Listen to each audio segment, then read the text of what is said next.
The great I am that I am. I give an honor to God, who is the head of our lives in the form of Yahweh. I also give honor to the head of this house, Dr. Yahya Kim, in his absence, and the great Queen Asana. And I give great thanks and praise for the house. We will be obedient. We will give the word that is given, and we will receive it in a good nature. Ashe. Ashe. All right, pray with me as I try to be the vessel. I'm very, very connected to this. It's been generating in my spirit as a woman, as a sister, as a black woman, as a goddess here in America. I said America. Okay, that being said, the message for the evening is revive the divine feminine energy connected to the natural womb man. Not the woman. That's what the Caucasians took the womb out of it, just like they took us out of everything else. Ashe? Ashe. All right. In the King James Version, in Proverbs 31:30, it reads, Brother Sekou, charm and grace are deceptive, and beauty is vain. But a woman who fears Yahweh, she should be praised. Ashe. Can you read that one more time, brother? Charm and grace are deceptive, and beauty is vain. But a woman who fears the Lord, she should be praised. Ashe. Okay, Ashe, we're going to jump in right there. Is that all right? Charm and grace are deceptive. In Euro-America, we are taught that it's your charm, your beauty, your grace, your sensuality, your sexuality that makes you a good or a wonderful woman. It makes you desirable, wouldn't you say? According to the word, that's wrong, right? For exactly the opposite is worthy of praise. And praise means reverence from the Most High. Respectability amongst your people. So we're going to jump in right there. What is the issue and who are we? The divine feminine, the African womb man, the original natural woman. We are the first woman and mother of mankind. The black woman is the beginning and the future of the human race, as we are its origin. Our very essence is our connection to Yahweh. We are earthly agents of the Most High. Ashe. Ashe. Well, since this is a scientific fact, how is it that we have become so low in the minds of contemporary society, especially in our own black community? We were once respectable mothers, sisters, wives, and mothers who were cherished and protected by the men in our world. Whether in villages in the motherland in America, slave shacks, maids, housewives, we were honored and respected, held up high. So how did we get to the gutter? How did we get there? Let's go back to the root. Pardon the pun. Gotcha. Brother Sekou, could you read for us just Genesis 3:20? And Adam called his wife's name Eve, Hawa, because she was the mother of all living. Mitochondria of Eve. She is the genetic mother of 7,000 generations of human beings. She is mankind's common ancestor. She lived 150 to 200,000 years ago in East Africa, between Kenya and Tanzania, but was discovered by scientists in the late 20th century. Her DNA is present in every person of every race on the planet Earth, in our mitochondrial DNA. Now just to pause there for a second, just a quick bit of science to try to, it ties into the message. How many of you know what DNA is? Deoxyribonucleic acid is the blueprint of us all. It tells us and ourselves what to do, what to make, whether I'm going to be a hand, an arm, or a brain cell. Well, there's also a cell in your body. In all cells of your body, there's a little thing called a mitochondria. It's actually the mother. It's responsible for metabolizing energy and metabolizing energy through all substances that it can absorb. Without it, you cannot function. It's the mother of a cell. So you have trillions upon trillions in your body of what? Mothers. Did you catch that? Mothers. Okay? So would you like to meet Eve? Yes. Just absorb that for a minute. For me, this was profound. They found a skeleton in the middle of the 20th century. And they found it in Tanzania, on the border of Tanzania and Kenya. And they've been trying to identify who or what this woman was, or what this humanoid, as they called her initially, was. Once they got her, and of course they did their Euro testing on her, and they got the carbon date, they noticed something very special about this particular one. In the database of all of our sequenced DNA, and you do know when you give blood, whether you sign for it or not, they are sequencing your DNA. They know who and what you are. Yes. So based on these certain markers in the mitochondria, you are told, it is told who the parent is. Where did this come from? This lady here, this is a reconstructed, if you check the words, a forensic reconstruction of that skeleton. So for all intents and purposes, we're looking into the face of the first woman. My mama. She was not the only woman on the planet, but she was the one with the most successful genes. And this particular gene that they have found, I cannot call the name, I will see you after if you would like more information, but the particular gene that's passed on only goes to the females. It is present in the males, but it cannot be passed on from a male to a male or a male to a female. It's got to come from the female to a female, to her daughter, to her granddaughter, and so on and so forth. So just so that I'm going to step back for a minute, because for me this is still like looking into the face of the great divine mother. They call her Earth Mother. Whether you white, black, blue, or green, they've tested over 700,000 people from all across this country. All across this world, I'm sorry. And that particular gene shows up. So what are we? Divine, correct? Yeah. We are the first mothers, correct? Ashe. Ashe. Okay, so that brings us to the first goddess. How did they reverence our Earth Mother, Eve? For millennia, our ancient ancestors on the motherland and around the globe worshiped our Earth Mother, Eve, as a fertility goddess. She was the personification of nature, motherhood, fertility, creation, destruction, or who embodies the bounty of the earth.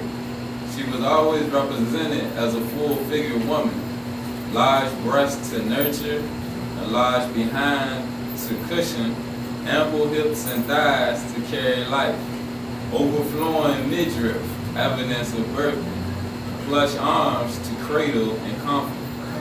Now, before we go further, she sounds like me. Keeping it real. Sounds like a lot of us. But isn't it interesting how we're always trying to go to the other side? Yeah.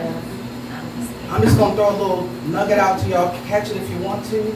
But do you realize that Europeans, the Caucasians, the man-made, the devil, is a pedophile? Yes. So he wants his women to look like children.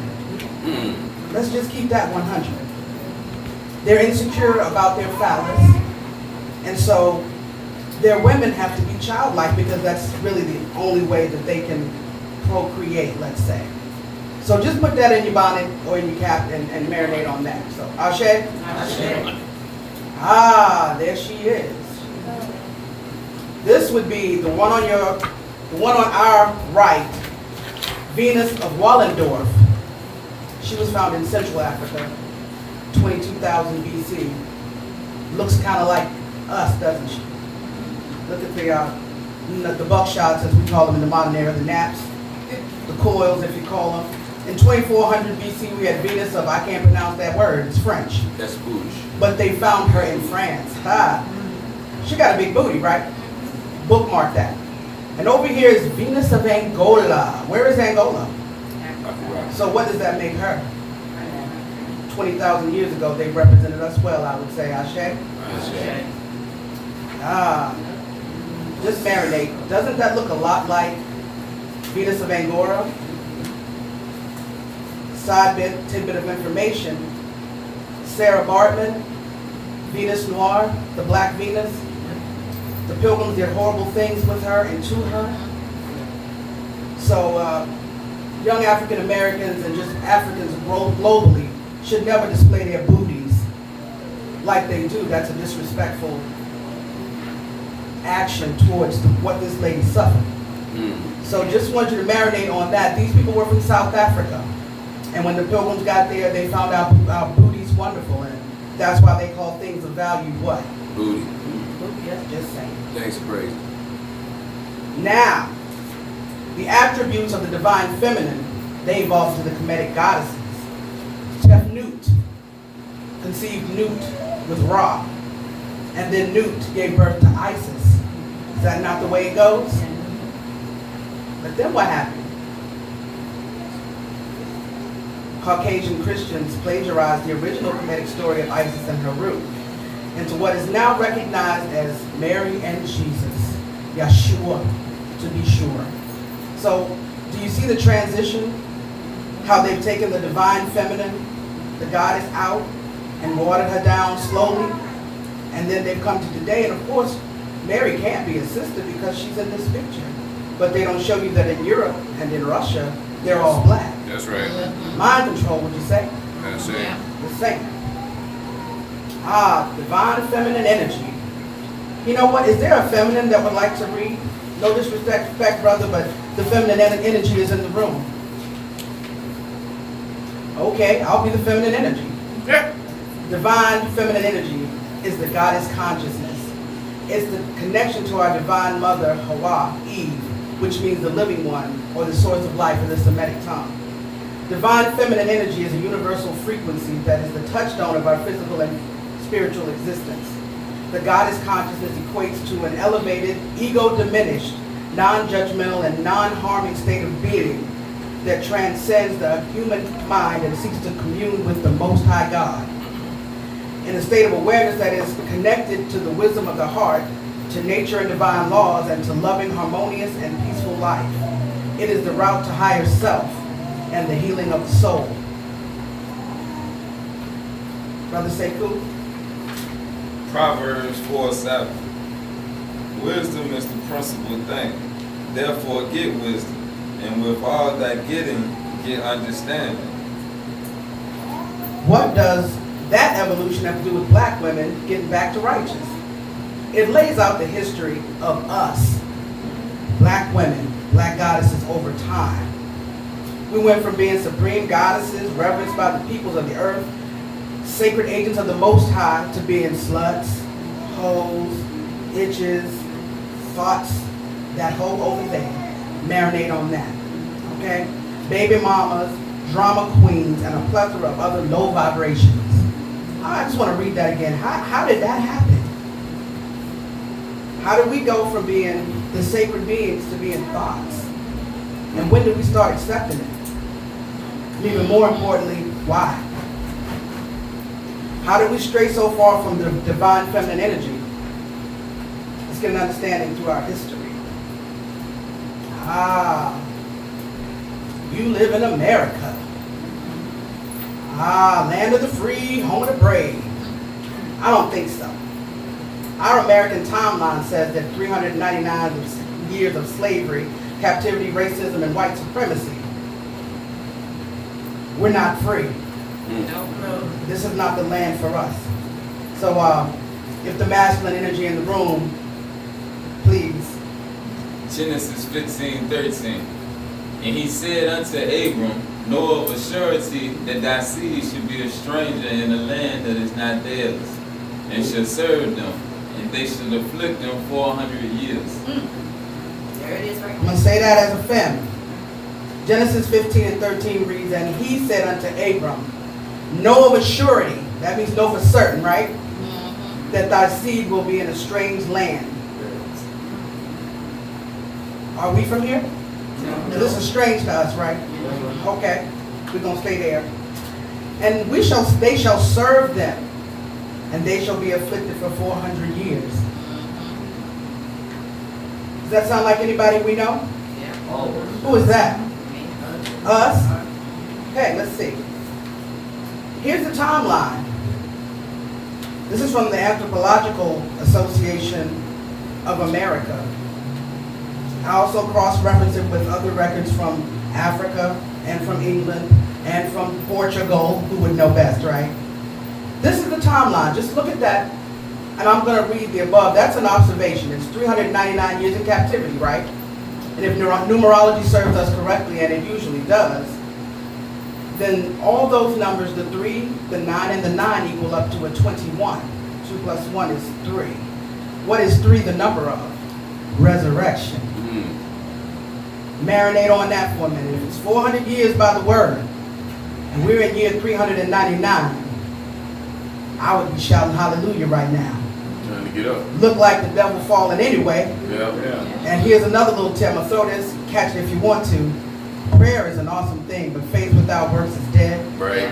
But your prayer means nothing if you don't have a praise behind it. That's right. So when you're in a place of prayer and things are hard and you're feeling some kind of way and your soul can trust me, I'm testifying. Head down, issues, things going on, you can't see clearly in front of you, and you downtrodden. He can't really bless you because that means your faith is not in check. So if you really want to get a blessing, put a praise on the back of your prayer. And then praise in the hallway while you're waiting for the door to open. Ashe. Gotcha. So where are we right now? We praising for the doorway to be open, correct? Yeah. Because orange juice is getting ready to fall. All right. The orange juice. The thing that I found really interesting about this one, and I'll move on if it's okay. This particular timeline struck me because it gave us when the KKK was formed, which is the same year that we supposedly got free, 1865. And then segregation, of course, held us down with Jim Crow and all the other lynchings and whatever torture they felt like imparting on us. And then in 1965, the Black Power period hit. But then what else hit? In 1954, mass incarceration took a gigantic leap forward, and it has not stopped ever since. So slavery is not over. It's just transformed into another methodology. Be careful. What is cognitive dissonance? Here we got to get into a little psychology because that's where we are. We got some serious emotional and psychological issues going on. So our collective generational memory is so traumatized that we are, as a people, suffering not only from PTSS, which is post-traumatic slave syndrome, but cognitive dissonance as well. Now, cognitive dissonance refers to a situation involving conflicting attitudes, beliefs, or behaviors. This produces a feeling of discomfort, leading to an alteration in one's attitudes, beliefs, or behaviors to reduce that discomfort and restore the balance. That sounded real technical, but here's what it really means. Like when people smoke, which is their behavior, right? Then they know smoking causes cancer, which is the cognition of it. I'm aware of that. They're in a state of cognitive dissonance because they're still going to do it, but they're going to justify it because this is a behavior that I like this, and I'm going to go ahead and be all right with it because I can't not stop smoking. That makes sense? Take a little deeper. Examples of cognitive dissonance in slavery. This is interesting. The cognitive dissonance of slavery in the America from the enslaver's perspective. In their own twisted mind, slave owners created their realization that African slaves were not human. I think it was John Marshall that said we were 2/5 of a man. Isn't that interesting? Yeah, no, it was 2/5. John Madison said 2/5. I went and read all his documents. We are 2/5, not fit to be human. Just a quote from him. And they used, excuse me? 3/5 is still in the Constitution. It is, but his original doctrine, I was like 2/3. Well, they gave us a third then. Appreciate that.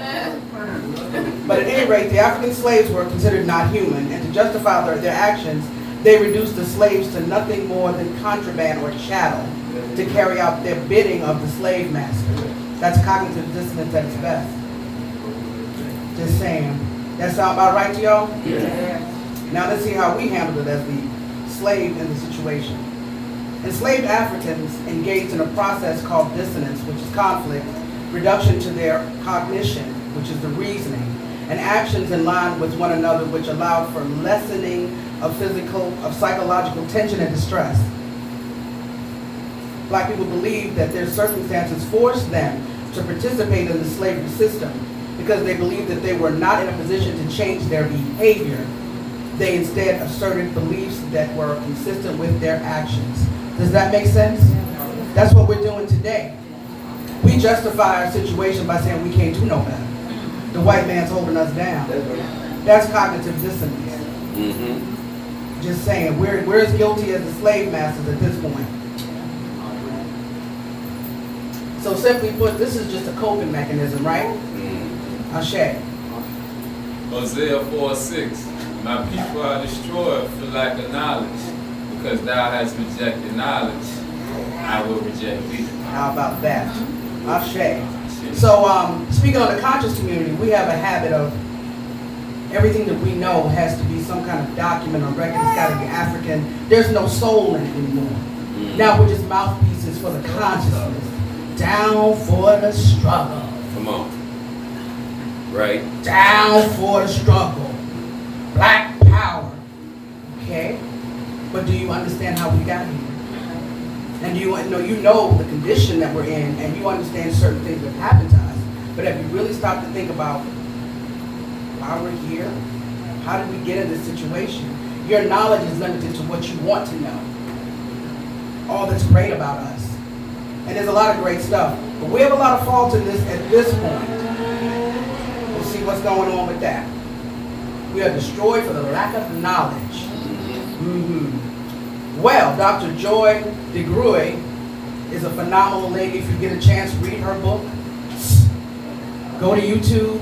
She is a power hitter with a load of science that the pilgrims can't dispute. Everything that she speaks out, she has documentation on. And this is now put into the psychological diagnoses. Post-traumatic slave syndrome. Sidebar, isn't it kind of funny how we can talk about the Holocaust with the Jews and the internment camps with the Japanese? Yeah. But if we speak about slavery at all, get over it. Oh, yeah. That was a long time ago, get over it. So did we get any kind of counseling in 1865 or since? To say, here, we know you went through some things. We want to help you. Did we go through any counseling at all? Did they come to us with their notebooks and their medicine and say, hey, let's have a conference? We're sorry, but this is the way it is. No, what we got was, you're free, get out, niggas. And then they create the police force, the slave catchers. And then they gave a sharecropping, which meant what? You can't live anywhere else. They had laws in states that said free slaves can't come here. And if we catch you, we're taking you back down south. So they had to go back to those once abandoned plantations and become sharecroppers. Y'all know what a sharecropper is, right? You know that really wasn't a situation. That was still slavery. They would front them all that they needed to start this farm on this plot of land. And then they never met overhead. No matter what the crop was, no matter what the yield was. Never met overhead. Sounds a lot like slavery, don't it? So it sounds like pretty fitting that we do have a syndrome by their standard. We didn't need anybody to tell us that, of course. But here's what it says about that. The things that are caused by that, the symptoms, and I can say, bar none, I have a lot of these symptoms. Just being real, not a perfect human being, don't want to be, striving though. But it says vacant esteem. I found that interesting. It said insufficient development, along with feelings of hopelessness, depression, and a general self-destructive outlook. That sounds a lot like us, doesn't it? So nothing's really changed since 1865 or 1619, one would say. I like feedback. This is interactive. Does that make sense to you? Okay, so vacant esteem. I think most of us suffer from that, and as women, I think we carry it a little heavier because we're emotional beings. We feel things. We're intuitive to things. Men have a tendency to not feel. They want to rationalize it, make it logical. They want to do the logistics of things. They want hard-pressed things. We don't process like that. And because we don't process like that, we have a lot of esteem issues. No matter Halle Berry, who was once said was the most beautiful woman in the world, has terrible self-esteem. I'm just saying, the people that they say, Beyonce says, she has a horrible self-esteem. All these beautiful African goddesses, and we have esteem problems. That's not a current situation. That's not from ourselves. That's from the generational memories that we're carrying from 16, from 1400, from way back when all this mess started. So stay with me. We're going to get there. Marked propensity for anger and violence. She's such an angry black woman. Why is she so angry? She's so angry. Brothers, they're so violent. All they do is violence and drugs. That's what they do. Black men are dangerous.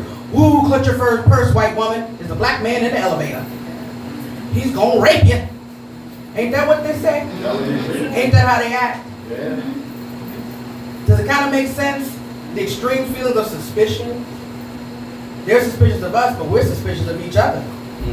Yeah. I'm gonna say that again. They're suspicious of us. And we're suspicious of each other. What kind of example can we use to talk about that?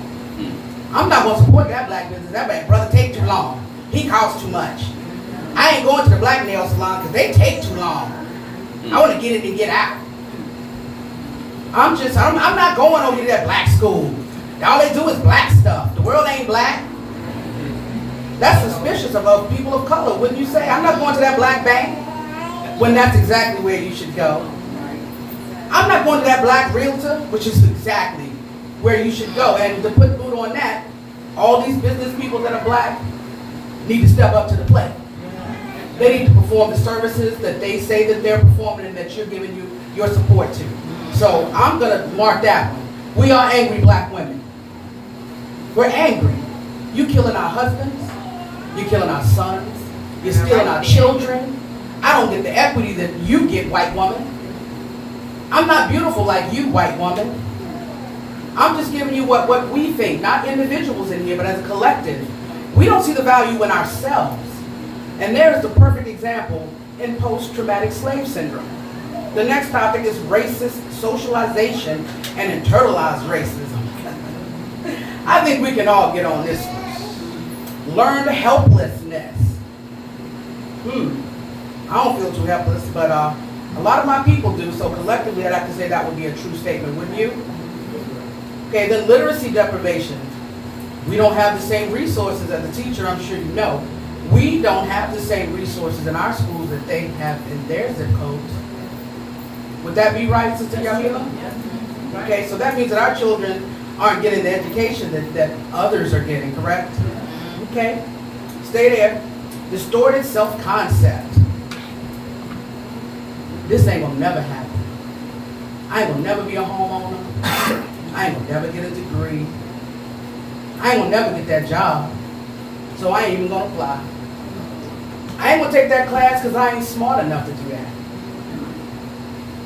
Well, I can't get a job, so I'm just gonna sling on the corner.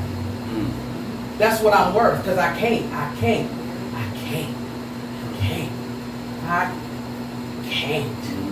That's what we do.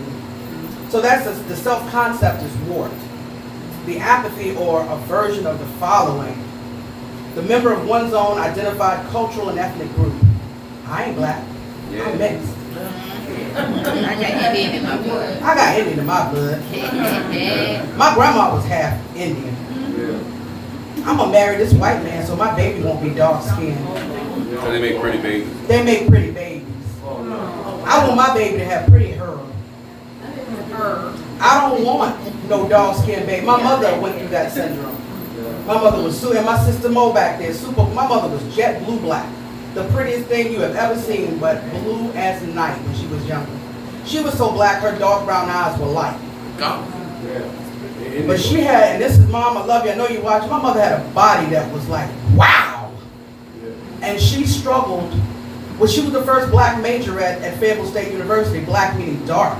She was the first black homecoming queen in high school in 1966. I mean, think about that. That's not but 53 years ago.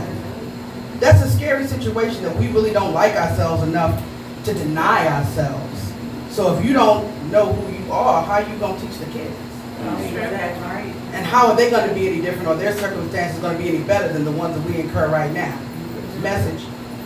The next one is mores and customs associated with one's own identified cultural. Now that's a whole bunch of words to just simply say, I don't do that voodoo. That voodoo stuff, that's devil worship. Right. I go to church every Sunday and I go Bible study on Wednesday. Because Jesus is my Savior. And I don't care what you say about that old African stuff. I don't live in Africa, I don't know them. Yeah. You don't know what's up. At the end of the day, and the beginning of the day, and the middle of the day, you is black. Yes. Yeah. You not are, you is black. Oh, yeah, okay. So we have a problem with our nappy hair. Yeah. And I'm gonna be real, me and this. Oh, your hair is so pretty. Oh, if I had hair like that, my best friend can tell you right now, I struggle with this because I want it to be something else because I want it to be. Just because I want it to be. Ain't nothing wrong with it. I just want it to be. I'm not disassociating from the African in me.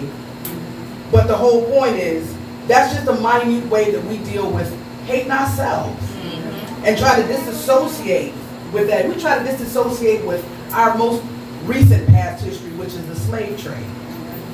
I don't know about that. My kids don't know about that. That's the greatest travesty that we visited on our culture since day one. The Jews never forgot. They don't let you forget. The Native Americans have been all but obliterated, but they don't forget. If it's just 27 of them, they're going to let you know I'm Apache, I'm Cheyenne, but us, no, my people, we from up north. No, nigga, you from Alabama. You're from Alabama. All right, now. You, no, you're saying, son, I live up here in Brooklyn up top. That's what I do, son. That's what I do, son. Nah, brother, your mama from Georgia. Your mama was from Georgia. Mississippi. But we want to be so, like we call in the black community, I got my degree from Hampton University. I went to Spelman College. I got my law degree from North Carolina Central, and then of course I went up to Stanford University where I studied and married my wife, Beth. I have totally disassociated from everything that is black. That's a problem. Now this is a big one, and this is a big testimony, the physical characteristics of our ethnic group, which is just black folks. Black women want to be skinny. Black women want to be light-skinned. Black women want to have long, straight hair. Yeah. Black women want to look just like white women. Yeah. So everybody want to be black, but nobody want to put in the work, right? They don't want to really be black. I'm just saying. It works when it works. When I need protection in the hood, I'm black. When I'm going to work, my name's not Nikki, my name's Nicole. It's not the same. I'm joking with it, but that is actually how we're processing. And that's what Dr. Joy is talking about here. That's a problem, and we laugh through that, but that's a problem. That's a major problem. Post-traumatic slave syndrome. I encourage you to do your research on your own on that, because the rabbit hole is so deep, I couldn't touch this in a year. If we had a year to do it for 3 hours a night, it is so powerful. So powerful. So, we're going to go a little deeper. And since we don't want to associate with being 50 and hot flashes, I'm a fan while I'm doing this. I share. Okay. As survivors of PTSS, which is what? Post-traumatic slave syndrome. Thank you. We suffer from complex PTSD. Now, we think about PTSD. What do we think about? Post-traumatic stress. But what do we think about? Soldiers and war, right? Yeah. What's war, brother, to be? War, living in America. It is, but when you're in the military, what's war real? Real war is hell. It's guns. Yeah. Bombs going off. Explosions. Not even anticipation of something happening. That's a lot of it anyway. It's Just the anticipation. a lot of unanticipated bad energy, I would say. A lot of frightful things that happen. Mm-hmm. We're going to take a little trip. Y'all cool with that? If y'all want me to hurry up, say so. Because Yahweh's moving in me and I'm going to do it. If you got to go, see it. But I'm talking. All right, so here we go. Bring it on. Now, what we're gonna do is science. I was a science major, just so you guys know. So I like science. I like history. I like science. So right now we're gonna do a little science experiment. Okay? Everybody, close your eyes. No peeking at all. Get still in your space and in your spirit. Okay, so we're sitting here, and let's gonna say we're in Ethiopia. It's a beautiful sunny day. All of us sisters have just gathered all of the vegetation and we're preparing everything. Oh, Sister Yamila, doesn't this apple look delicious?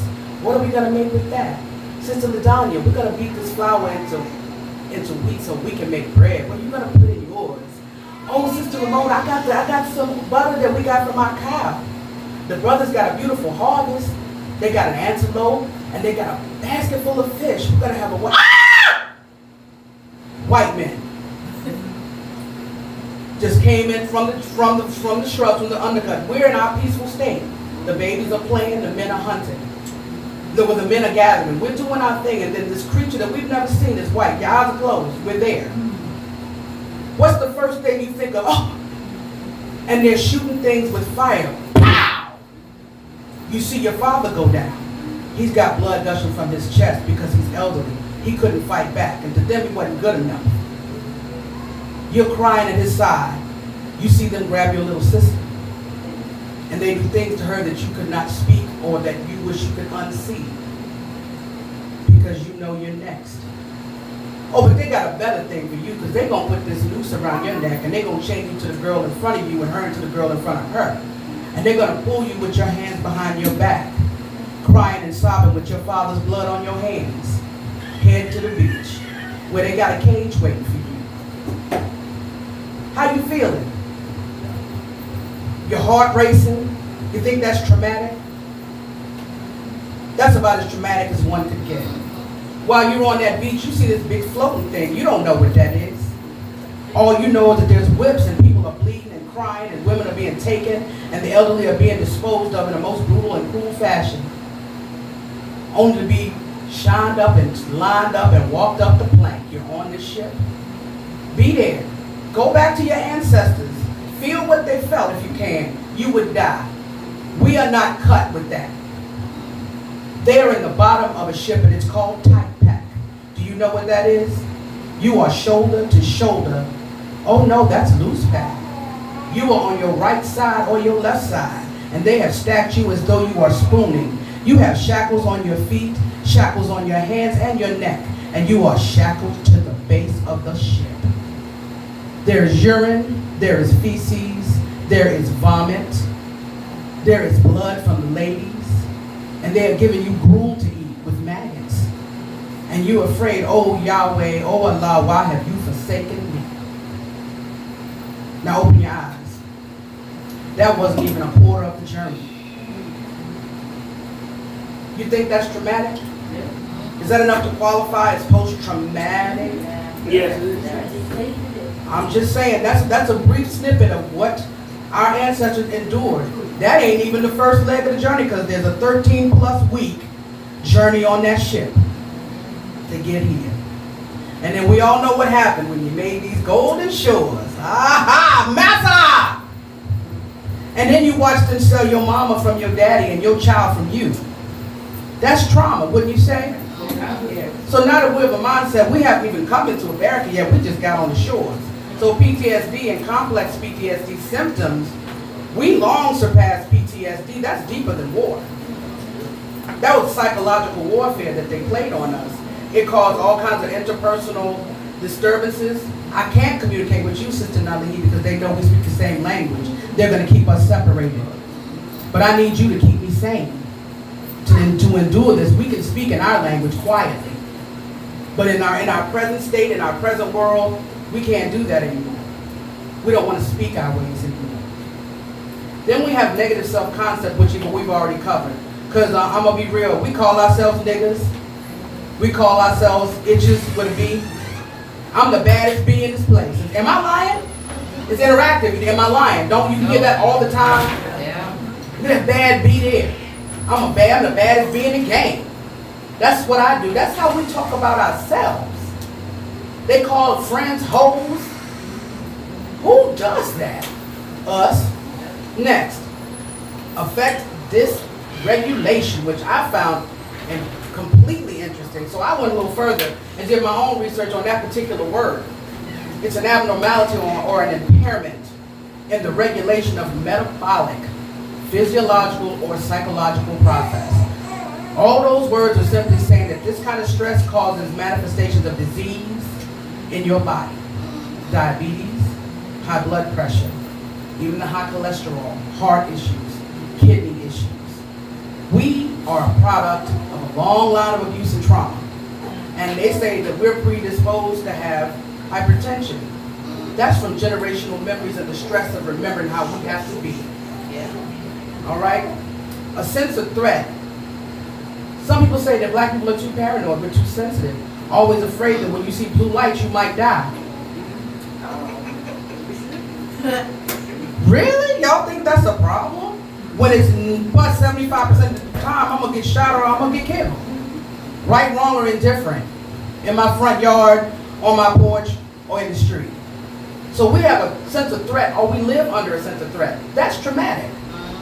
We have avoidance. Y'all know we don't go across them tracks. We don't go over Chesapeake.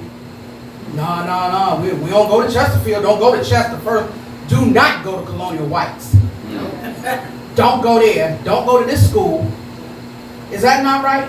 Don't go sit over there because you know they funny. We avoid, as opposed to confront our issues in order to confront the enemy, we avoid that. Re-experiencing. We do that every moment of every day. We don't think so. We don't consider it so. Nobody thinks about being in shackles and whatnot. Don't go to work today. Just don't go to work. That's slavery. Every day you worry about your job.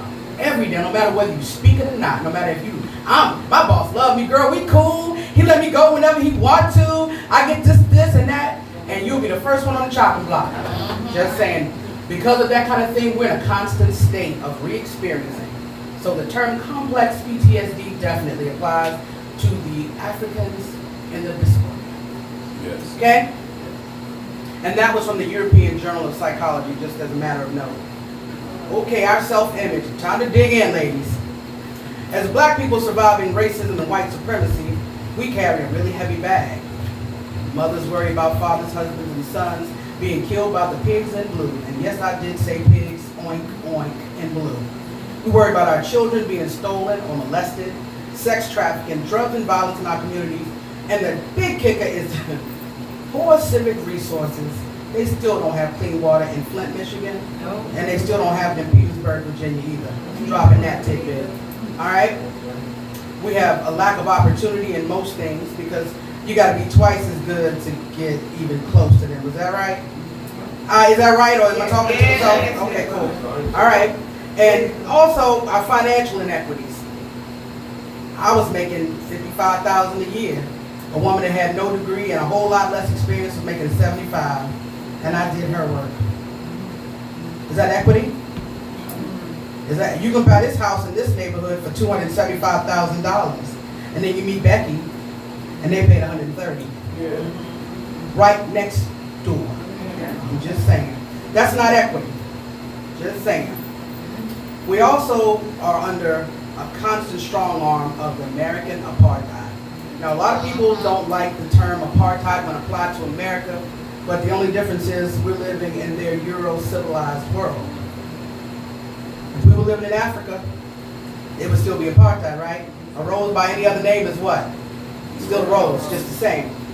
So the feminine spirit the apartheid has crippled our feminine spirit by overwhelming us into emotional and spiritual paralysis. We are in a constant state of living fear. That's a scary thought. That means our fear never rests. We don't rest when we sleep. The fear is living, it's alive, it's moving, and whether we're aware of it, we're unconsciously always thinking about protecting ourselves and our families. That's just a paralysis. I can't be a woman. Why can't I be a woman, Sister Ladanya? Because it means that I feel something. And my feelings will make me vulnerable, and you will hurt me. You will abandon me. I am worthless. You show me every day. Those are things that have us paralyzed. So the divine feminine's light is dim, but it's ever present. The problem is the balance is off, wouldn't you say? Okay, in the world of Euro-masculine dominance, isn't that a word? Euro-masculine, white men aren't masculine, but anyway, in the world of Euro-masculine dominance, we as black folks need to seek balance to strengthen ourselves, our families, and communities. If we are to build a thriving black nation, it requires a spiritual and a mental energy realignment. Funny, I have this fan. This is out of line. It's pretty though, right? All nice colors, designs of butterflies and flowers. Is it in line? This is a line. What can you do with a straight line? You can move easier, freer, straight line. When it's open, you got wind catching. Oh, the wind is going to get away from you. We need to realign, and it's a masculine energy and a feminine energy. As we all know in our African culture, everything is duality. It's a yin and yang balance. You can't have success without the man, male, and the female in conjunction and in harmony. If one of them is off balance, it's like learning to ride a bicycle. You can't catch it. If you got a training wheel on the left, because you're weak on your left man, the woman is leaning. She's carrying the weight, trying to balance everything. That's exhausting. Woman, if you're weak and he carrying everything, although he was built for this, he got to get tired trying to balance the act. That's the way we are as a collective, as black people. We don't seek balance. We've gotten into them. Eurocentric, selfish. It's all about me. Okay, so let's dig into this. Masculine. Now, this was interesting for me as a strong black woman. You know, they call us angry and strong. And I'm that. Of these characteristics just in yourself, what do you see of you in the masculine category? I'll bite. I'm a logical thinker, yeah. I really operate a lot inside my mind. Yeah. Decisive actions. Yeah. Risk taking. Yeah, okay, sometimes. Achieving. I tend to be an overachiever when I want to do something. Controlling. Can be. Considerably at sometimes. Competitive. Yeah, fiercely. Intellectual, but of course. And giving. Yeah. In the feminine energy side, intuitive, yeah, pretty intuitive. My senses, I try to cover them up. I try to keep them under check. I don't always do a good job at it, but I try. It's where I waste most, you hear me? Waste most of my energy. I'm very creative. I'm a very nurturing person. I like experiencing things. I like just being. That's a lie. We being truthful here. No. Just being requires me to be open and vulnerable. That means I have to trust everything around me that's working in conjunction. And I'm afraid of that. Naked moment, I'm afraid of that. Because if I can't see it, when I'm talking to the Creator, I believe Him. But when it comes to man, if I don't see action, if I don't see movement, it's time to put a cap on these feelings. It's time to put a blinder on these senses. Yeah. Just saying it. Women, we talking about us. Am I right? Yeah. That's a true statement? Good. Collaborative. I'll do some teamwork things. I personally like to work by myself, but hey, if you're cool, I'm cool. We know what we're doing. Let's get it in. I'm obviously very expressive. I have a difficult time receiving. As a black woman, would you not say that's something that you suffer as well? Yeah. It's hard to receive when you're the one that's always got to give something to be all right.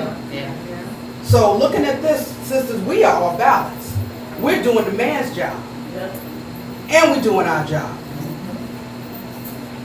One of them got to be suffering. And it's the one that we were innately born with. We're feminine. I'm a queen. There's some things that I should never have to do. I should never have to think. I should never have to question. But I'm black in America, KKK. And I have to be a man sometimes. I have to man up. That's not cool. Brothers, I ain't talking about y'all issues right now. Just breaking it down for the sisters. So I know y'all are going to agree that we do too much. I know that. I know you're going to agree with that. I do way too much sometimes. And I'm fine to admit that. I'm not a perfect woman. I'm on a quest. I'm not a perfect woman. And I have my slips, as we all do. But sisters, we're dealing with a whole lot of emotional trauma that's really not in our own hands. Let's see what else is going on. Y'all all right? Yeah. We almost done. Ways, to connect to our divine feminine. Slide one. That was nice because I was trying to keep myself on track. Okay, so to unlock the divine feminine energies, this is something that is for African American women, goddesses, queens. We really have to work on this. Make a conscious effort to feel your feelings. And that sounds like my name should be Joyce Brothers and I'm on an NBC special. But the truth of the matter is, that is where they got us. We don't feel feelings. Let me correct that, because y'all don't seem to want to talk, so I'm going to have to be the one that's going to talk. I don't want to feel my feelings sometimes. I don't want to. I've been a man so long, now that I have an opportunity to be a lady with a king in the throne, I mess up sometimes because I don't really know how to do that. Yes. And as a woman, it's frustrating when you know this is innately in me to feel. It is innately, I feel it bubbling up. Oh, I feel I love you. Let me stop. Yeah. Because he tripping. He really doing a lot. And it ain't working for me today. Yeah. I'm going to call my best friend and burn her ears up. Then I'm going to go get Mo for lunch. And we going to hate men all day because I don't want to feel my feelings. Yeah. What's the problem with us simply fully feeling and releasing them? If you got a champagne bottle and it's corked and it's tight, ain't nothing going on, right? But when it's time for action and you just get that wire turned a little much to the right direction, boom! That's what sisters do. That's why they call us angry. Because we hold everything tight. I know I hold mine, yo, huh? Huh? Don't make me get out the boots from Norfolk State University marching Spartan Legion, the combat boots. Behold. Behold. Hey, don't make me go back to being, when I was before him. Bear witness. Y'all couldn't have handled me. I was more man than most men I knew. No dyke, ain't no homo. But I mean in my accomplishments, what I could do, what I could take care of. I don't need you. Why I need you? I got my own money, I got my own house. Am I preaching to the choir? I got my own car. I take care of my daughter. I don't even need her sorry ass daddy. Everything I did was male-based. That chart that we just saw, that was me. And I would bet that a lot of you are carrying that same energy. That doesn't help us, sisters. That gives us high blood pressure. That gives us diabetes and depression. That makes you unable to receive. So fully feel and release your feelings without judgment. Don't judge yourself. I have a habit. Since I'm a specimen, Yahweh, I'm being obedient. Y'all see an open book right here today, right now. My feelings, I can write a song that's so beautiful. Just dance. Oh hell, am I lying? Make you cry, go to perform, you just on the floor. Oh, I love him so much. I don't know why. She's making me feel things. I'm not feeling them. I'm feeling them in that moment, but I learned how to just disconnect from that. Give them a show, disconnect. So a real woman, I forgot how to do that, how to really show you the tender side of me, because I don't feel like you're going to appreciate it. Women, sisters, can I get our shade? Ashe. We go through so much trying to protect our broken hearts, our disappointments. These are feelings that are legitimate. And here's the other thing we were just talking about for a second. Stagnant feelings become held onto and become the physical manifestation of every kind of ailment, from cancer to acne. Marinate on that. When you're in a state of balance, you're in touch with your feelings, and the first person you got to open up to is the Creator, Yahweh. The great I am that I am. I'm a broken woman. I am hurt. I am hurt. I am so hurt I can't even give you words. I feel the pain of those people. Oh, they gonna think that's stupid. I can't say that. I'm broken hearted because my daddy left. I don't even know who that nigga is, and it hurts me. But I ain't gonna let you know that. I don't need no daddy. I'm good. I'm straight. My mama held me down. And then am I wrong? No. I'm giving you, this is me, so this is us. If we can all agree, Mama Maya, even from your age group, it's the same situation. We keep reliving it. Not letting the feelings out. It's hard, sisters, but go down on your face. Release that thing to Yahweh. Let him know, look, I am broken. I don't even know how to pray right now, but I'm broken, and I want to be healthy, and I want to be happy, and I want to be whole. The first communication is with him. Her. Mother, Father, cleanse me and open me up so I can bleed this out and be filled with fresh water. Ashe.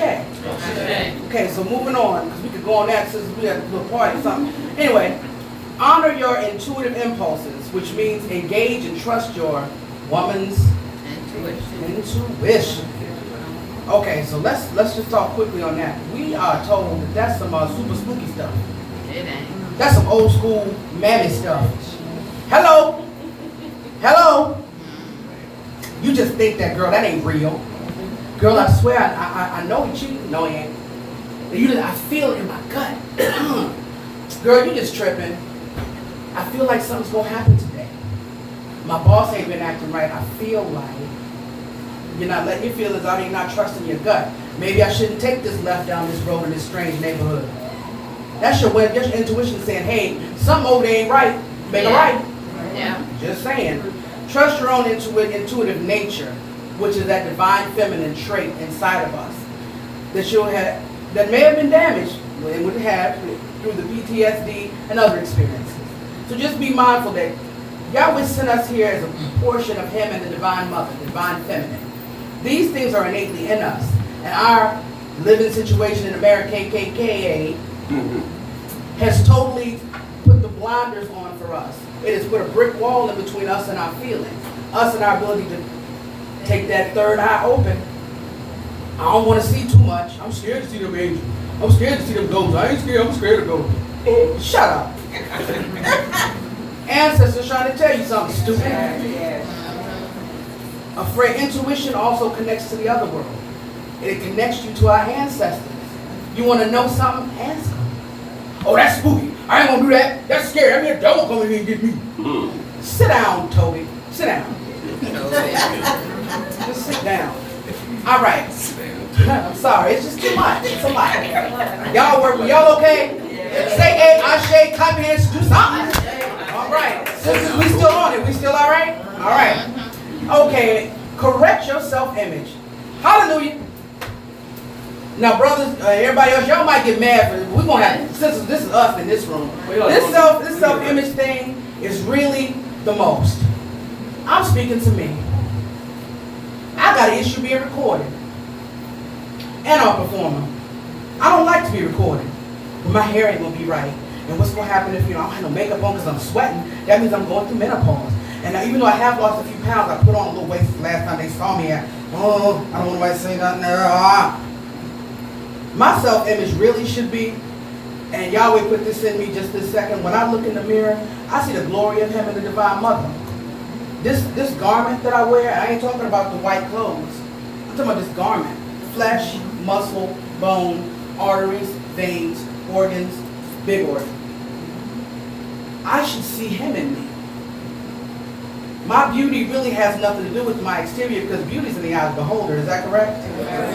You might think I'm the ugliest thing you've ever seen in your life. He might think otherwise. But what really matters is what I think about me. Because people can't see you as who you really are until you do that first. Would you say? Yeah. So with this self-image thing, I'm going to share a little bit about what I did. When I decided it was time for me to get over myself at age 40.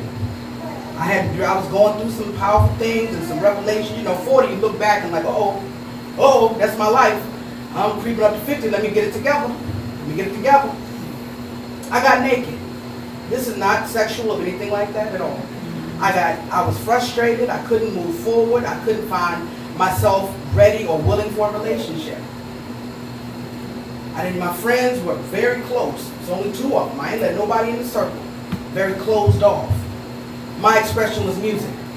That was my husband, it was my best friend, my confidant, my psychologist, and my therapy. All in one lump of sound. That's why I wrote with so many instruments. Each one of my instruments represented something I was feeling. You can relate, Brother Tabiti. It's something that you're feeling. That bass line was heavy and raw because I was heavy and raw. That melody was deep and poignant because those were feelings that I couldn't let out in spoken word. I had to sing it to release it. So I had to sit in the mirror. All 287 pounds, big girl. Whoa, wait a minute, this is too much. It's too much woman. That must be why I ain't got no man, because I'm too much woman on every level. So I stripped down and I stood in the mirror. I bought the floor length mirror from Walmart for $8.88, 1 cent. And I stood there, I was terrified. I set the mirror there and I put a sheet over it. For 2 days, I walked by that mirror. This particular day, I decided that was enough. That's enough. Get on with this so you can get on past this point and get on with your life. I looked at what I saw there and I was disgusted. I thought of every foul thing to say about myself, sisters. I'm sure you can relate. My arms are too long. My fingers are too short. My hair's too curly on this side. It's too straight right here because I sleep on it. And I brushed this back too much to this straight. And my face is too round. And my eyes are too big. My eyelashes aren't long enough. My lips are white without lipstick, so I never don't go out of the house without lipstick. My skin is kind of dry, so I have to kind of keep shea butter. And it looks real dry right now, squirrel. I'm not tall enough. I have to get everything I could think of wrong with Nikki. Not Zakia. Zakia was perfect. She was a showman. She was a made-up woman. Nikki had issues. So my long story short, I stood there and I went through this ritual. Nothing on, no makeup, no earrings, and I always wear earrings. No, nothing. And I had to appreciate this. All this. You have stretch marks and a belly that's a little bit exaggerated. Wait a minute, I think that was the great fertility goddess. I'm sorry, I'm back. But these stretch marks and this stretch out that I had an 8-pound, 4.5-ounce daughter that was 21.5 inches long. And I'm under 5 feet tall. Badge of honor. Thank you, badge of honor. They had to cut this child out of me. That's I gave life right here. All this gave life 28 years ago. I had to realize that I went through some experiences as a child or as a teenager that I never confessed. I had to confess it to myself so that I could free myself. So I'm saying, when I say a naked moment, the moment is for you to be honest with yourself. The Creator already knows, but when you speak it to Him, her, our divine heavenly parents will bring it to you and bring you through it. Correct your self-image. And then spend some time being gentle with your body. Being appreciative of this temple that's carrying you around. You did it. You ate the macaroni and cheese because it was good. You ate all that chicken. You ate half of the pound cake with ice cream. You ate the beach cobbler. You did the lasagna. That was you. Thanksgiving with 4 plates and 1 to go home. That was you. So all that is a celebration of black people show love with food. That's love, right? That's how we do. Let me make it. Let me fix your plate before you go. I'd love to give you a plate. You want some cake? I got some cookies too. Now you go home and gain 83 pounds and then be mad because that's your lover. Yes. So I'm saying the emotional eating is because A, we hide our feelings, and B, we have a really poor self-image. We want to be light-skinned. Sister Yamila, everybody wanted your complexion when I was young. Everybody wanted my hair and your complexion. Yeah. Old Ray, yes. Oh yeah, everybody wanted that. Everybody wanted to be yay tall, and everybody wanted this and that. And not appreciating what He sent you. He built me like this for a reason. Maybe it's because I resemble the divine feminine. I'm just saying. So coming out of the Eurocentric sense of beauty might help us out.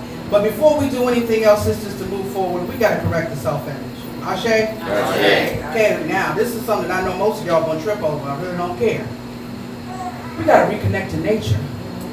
If we're the original natural woman, and your feet never touch dirt or grass or sand, you're not connected. The earth vibrates with us. We're created from this, and you don't put your feet on it. You don't put your hands in the earth. I didn't believe it until my aunt told me one day when I bought my only house. I was, oh my God, this house payment, tell me I gotta go to college. Oh my God, there's so much stuff. She said, girl, she loud, girl, come here. We going to Lowe's. I ain't got no money. Shut up, we going to Lowe's. She bought me a tray of what are they called, monks and begonias and those rooster tails. And she said, get down on your knees. And I was like, now anybody that knows me knows I don't really like dirt and stuff under my fingernails. I don't like it. She took my hands and took those gloves off, and she said, put your hands in that earth. And I kid you not, my anxiety ceased almost immediately. I don't mean potting soil in a bag from Lowe's sterile. I'm talking about with the bugs and the worms and the roots. I put my hands in that earth, and I can still, if I close my eyes, I remember it was hot as in Durham. It was about 115 degrees. I bought my house in July, so this would have been the 1st of August. And I put my hands in that black earth, and I swear I felt everything was. And I started just patting my flowers down. I didn't even use a shovel, just digging in it. And I felt a sense of calm, a sense of balance. Another example, when I moved to the beautiful Tidewater area, after all the stress of Durham had played out, I sold everything, packed up a U-Haul and the mothership, moment of silence, and headed on down to Norfolk, Virginia. Ended up living in Hampton. My sister will tell you, where was I all day, every day? At the beach. In the water, feet, whatever, black people don't get in the water. You get your hair wet. Well, we out there in the earthquake. It made me feel alive. When I prayed out there, I felt like I was in an open space. Find a place where you can connect and reconnect to nature, sisters. We are the original natural woman. We are, Aretha sang the song about a man, but the truth is, divinely appointed natural women. So if we are natural and we don't have that particular noun in our lives, we miss it. It may help us get back in balance. So just put that in your pocket. Take your shoes off sometime.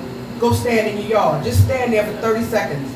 Lift your hands up like so and say something. Talk to the Creator. What you got to lose?